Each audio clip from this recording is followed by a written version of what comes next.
All right, so you know the story of David and Goliath, okay?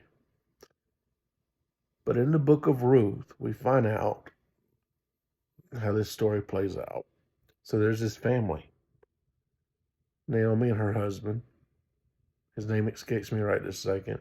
But Mahlon and Chilion were married to Ruth and Orpah. I'm not sure which one was married to which guy, but they were sisters-in-law. A famine broke out in Moab because they were in Moab when they had no business being in Moab. And all of the men died. So Naomi says, now I'm old in age, so you girls need to go back to Moab and find you a man. Ruth says, no, I'm not going to leave you. My God will be my God. Your God will be my God, and my people will be your people. And Ruth goes back with Naomi to take care of her, ends up marrying Boaz.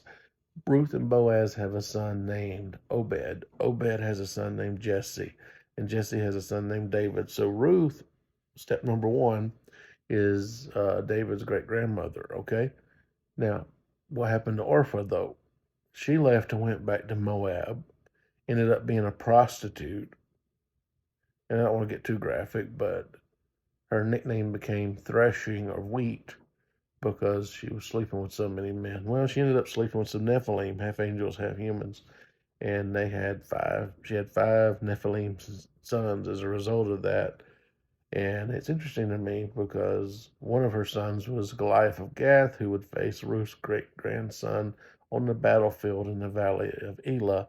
And in the middle of charging at Goliath, David grabbed five smooth stones. I think he knew something that we didn't know about. And David ended up wiping out all of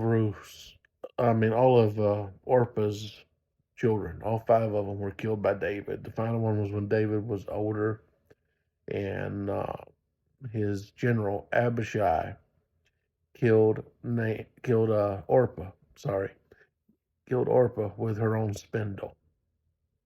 So she died in battle by David. So here's the deal: the lady that went back to Moab, that went back to the cursed place, ended up losing everything to the woman that went to the blessed place because Ruth's great grandson took out her seed.